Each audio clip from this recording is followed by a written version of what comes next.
for 3. All right, let's do this. You got it? Okay. The Smarticle podcast coming down in 3, 2, 1. Brandon sucks. The reason I like today's episode, Brandon, is because I feel like we're cycling together, like our cycles are correlated with each other, because a couple of people had emailed me about this guy. I feel like one of them was you a long time ago. And then you said we should talk about this guy. So here's the headline: The Real Life Diet of Andrew Huberman, who switches to Red Party Lights After Dark. Chris Gaomali writes up the great Andrew Huberman in GQ magazine. Ooh. So it's GQ, so we can't have a woke. Yeah, there's no mag on this dude. He's just worried about the way this dude dresses and what tattoos he has. So there's no, I don't feel like there's any hard-hitting stuff on this piece. Andrew Huberman is the Stanford neuroscientist and host of the Huberman Lab podcast, which, since it launched in 2021, has become one of the most listened to shows in the world. He's offering science-based tools to help people sleep better, work out more efficiently, calm their minds, unlock their creativity, balance their hormones, breathe correctly, amongst other things. He's a very jacked individual. I think like 6 months ago, you told me to listen to something of his. Is this correct? This is correct. I sent you a podcast on ADHD because you are ADHD. And Correct. He's a neuroscientist. And one of the things about his show that's so interesting, by the way, before we even get started on that, in that ADHD episode, I like to note that for those people that are listening and not watching, you are represented by wearing your black shirt today, because he always wears a black shirt. I'm repping the good people of Pittsburgh, because I was just up there. Finest hidden city in America. If you haven't been to Pittsburgh, it is an amazing city. Definitely go there. It's very cool. Bramani Brothers went there and had their famous sandwich this weekend, but I wanted to wear black for Huberman. So anyway, back to Andrew Huberman. He kind of showed up on the scene in 2021, took the world by storm. Now, probably no two people on planet Earth, I'm sure there are a few others out there, but certainly not in the millions, are more aware of how hard it is to build a podcast, right? That is a very crowded space. But dude, he showed up within months. He was one of the biggest people in the podcasting world. Hold on a second. Hold on. No offense to you or myself, by the way. We're not Stanford neuroscientists. That's number one. There are lots of doctors and scientists out there doing podcasts. He had something that was really interesting and unique, and that's why I'm just saying that it's not every day, Jack Wagon, that someone just shows up, throws a podcast on, and then has 1 million followers, right? In less than a year. I mean, a really, really short period of time, he's grown a huge audience. But he's well connected. He lives in Silicon Valley. He works at Stanford. It's like he had made a name for himself and then put out a podcast. So you're right. Well, I don't think so. I mean, he was not a well-known guy before this podcast came on. If he works at Stanford, it's not as if he is a slouch. No, of course not. He's a respected person in his field. He's a very, very unique thing. I'm just simply saying, I love how we agree on the same thing, but you've got to pick at little points about it. My point is simply, he is a bit of a podcasting phenomenon, and it's because of what he is, right? So he's a neuroscientist, like he's a PhD in neuroscience. So he is a literal, not quite a brain surgeon because he's not an MD, but he studies the brain. He's a nerd. Yes. He's also grew up in a skateboarding punk rock circle. So he was like a big skateboarder. He's fully sleeved. He's got massive tattoos on his back, on his arms. If you look at him, the dude's jacked. But he's also an incredibly well-spoken, incredibly thoughtful guy on his I just respect his podcasting. I'm like, wow, I like to listen to this dude. He's legit. The power of Andrew Huberman. Go ahead. Now, there's all sorts of ways to get into what he says, right? Yeah. Because number one, I like him because he's not one of these people like, if you want to sleep better, take all these vitamins that I'm going to sell you. Like he doesn't sell anything. I like the idea that he's not selling anything. The one thing that I will say about how he talks about it, it's like, he's a Stanford neuroscientist. Like most of us can't wake up and stare and get our morning sun for 30 minutes. Like he's offering these solutions, which, by the way, would work if I didn't have 3 kids, 2 jobs, and a wife up my you-know-what to sit and get my morning sun for an hour. I think he said 30 minutes. you're right. To be fair, I've listened to all his shows. He's very, very clear that he's offering optimum information. He says, look, most of us can't do this stuff. Okay. Like we can't get to bed exact, our circadian rhythms are not going to, he's very, that's what makes him so accessible. He's not on there saying, do this or else. He's simply saying, look, this is the way the brain works.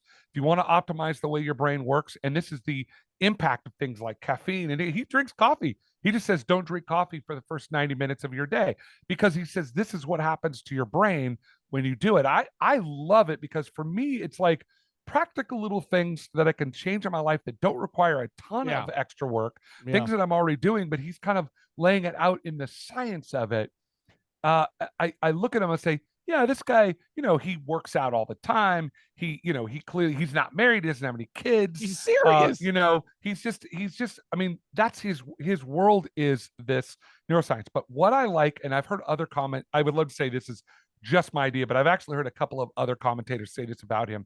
What his makes him really interesting. And of course, whenever somebody does anything, you're going to get critics that are going to come out. Yeah, of course. Right? Yeah. But he does two things that I think are really important. Number one, if you look at the guests that come on his show, they're all doctors.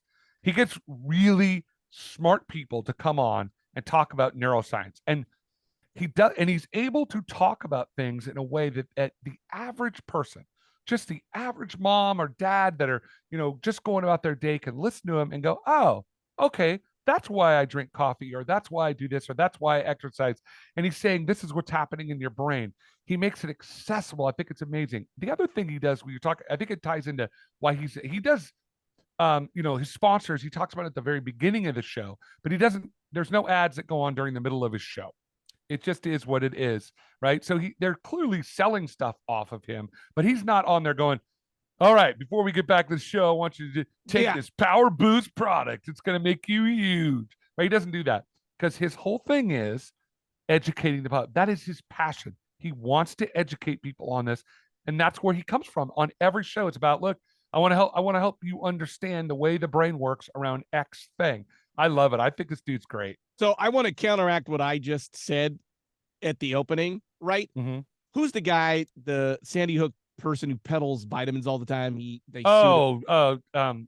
God, every time Jones, not Bob Jones. Yeah, it's I was going to say Bob Jones University. No, yeah, Alex Jones. So you listen to his show, and he says, "I'm going to fix everything about you if you just take this vitamin." Right? He gives the very American makes millions off of vitamins. You're going to be okay. You're going to be able to sleep. You're going to be able to if you just take this vitamin. Whereas Andrew is, by the way, saying, hey, if you want to sleep, it's going to take you a long, like there's no quick fix. You got to get up. You got to. Right. So this idea that if you want to do things right to be healthy, it takes time. Like it Yeah. And he's also, what's really interesting about him. So in the podcasting world, typically the way it's been done to this point, and you're the king of like, when they zig, you zag. He's definitely zagging because what he's not getting on there and giving you his opinions. His every single show is focused on data and research first. He talks about the data, he talks about the research, he can get deep into the weeds on like, where's this stuff coming from? So he's not giving you what he thinks. Hey, listen, I really work out and I think you should too, because if you don't, you're a pie, whatever. He just gets on there and says, hey, listen, when you work out, this is what happens and this is what I do. And if it works for you, do it. He doesn't get on there and give opinions, which is, we're an opinion show, right? We're the classic podcast. We give our opinions on things. I hope not. Like it or they don't like it. I'm giving inspiration, Brandon. Inspiration, sure. But what he's doing is giving data-driven facts, which I really appreciate. Now, other people could argue, well, his data's off. I'm like, okay, then show how the data is off. Then you can't really criticize what he's saying until you have some data to offset what he's saying. But ultimately, what I feel like he does more than anything is he just gives common sense, right? Everybody knows that you should go to bed at the same time if you want to sleep well. Like if you should go to bed at 10 o'clock every single night so that your body gets into a rhythm. And like, that's not brain science. Yeah. He offsets, but he does the thing that he does is, yes, that seems like common sense to us, right? But he talks about the science behind circadian rhythms. So those people that go, I'm a night owl, I'm a night person. I'm like, no, there's no such thing, dude. If you were a night owl on the Serengeti, you were eaten by a lion, right? You didn't live because we got up with the sun and we went to bed with the sun, because we are diurnal, that which we get up during the day. We're not nocturnal creatures. He says this is the science behind that. It's what I love about him. It's what I think is so cool about him. I just kind of love his whole life story. It's fascinating. Jewish kid from, I think, Palo. I don't even know he's Jewish. He's very secretive about his life. He doesn't talk about his. Why? He's all about science. I don't know. His mom was his parents' name are Max and Ruth Huberman, so I'm assuming he's Jewish. But I guess I don't want to make that assumption because maybe he's not. It doesn't matter. But he just doesn't get into what your belief system. He gets into how the brain works, which I love about it. I think Can it's we pretty cool. let's get into a couple of things. Why, like, so the red lights at night, you got to sit under a red light? Yeah, because that's what Rick Rubin says to do. It's something to do with the way that blue light, so unnatural light affects us. That's why when you stare at a computer screen all day long, I have these fancy glasses that I really love. They block out the blue light. So if you put on them, they block out the kind of light that So you definitely don't want blue light, but you also want red it's light. why you're not supposed to sleep in front of the TV or things like that because of that blue light. It affects your brain patterns, right? Mm. So I am not pushing that, but I could tell you with absolute certainty, my eyes, I'm in front of the computer all day long, and my eyes get really tired, and then they get dry, and then they start. Oh, it's terrible. I started wearing those prescription glasses, and it's amazing. It is absolutely Are they amazing what blue they light do. Yeah. Yeah, I guess so. I don't know. I don't know any science No. behind it, but they work. No, they block out the bad rays from the Hi, artificial light. my name is Brandon Doble, and when I go to work, I have the blue light sunlocker. Are you now sponsored by some glass I'm company? not. I don't even know who made those glasses. I got it from my or my optometrist. I can't wait So for your ads to come rolling in. Oh, it's gonna be good. sure. I love them, and I would highly recommend them. But that's what his point is about the red light. Is that the red light is, I guess, more of a natural. It's not blue light, whatever that means. Once again, so he talks about working out a lot, and one of the things, once again, it's just common sense. Like Yeah, he's obviously a Stanford neuroscientist, so whatever. But he talks about like how when you get old, you lose your balance. That's why you need to work out, because you want to live a while, you got to have balance. absolutely. And I notice it with myself that I have to do more balance exercises. I have spent my life trying to be athletic, and I notice the older I get, it's not harder to be athletic, but you do notice things like your balance and things are not quite what I've always had really good balance, and all of a sudden it's like, whoa, that was a weird. I caught up and it was like a little bit awkward. And you see old people that fall over all the time. One of the things they say for old people is do things that work on your balance, on your core, and weight training. That's more important than almost anything else, more important than cardio, because you want to make sure that your body is balanced. I live in a place where there's a large drought, although the snow necessarily Oh, maybe be not changing that. anymore. I would love to do more cold recovery. I would love to be a person that, they say this is really good, and Huberman really believes in this. Is like sitting in a cold tub for as long as you can. He says don't do it after a workout. He says do it before a workout. So Interesting. He goes into the brain work of that, which is really, yeah. He says because it has something to do with the chemicals that are released by your brain, and it's if you want your workout to be optimal, he says he says just do it for like a minute. Don't do it for like an hour. So he's like, take a cold bath and then go work out. He says I start with cold and then I take a hot shower. Anyway, my point for anyone listening to this is go check out his podcast, because you don't have to listen to every one, but he's got topics for each one. So if there's something that's interesting to you about the way the brain works around certain things, listen to it. Do some research around it. He's just interesting. I think he's long. The shows are long, and he's definitely got a message. So A couple of I people, like like I dude. said, a couple of people have recently said you need to listen to the one on sleep. Everybody, and I'm always like, I wake up at 4 o'clock. That's why I don't sleep a lot, because I gotta go to Right. work. It's not because, but I do notice that if I go to bed about 10 o'clock, which is the time he says to go to bed, if I'm pretty sticking to that, I do sleep better.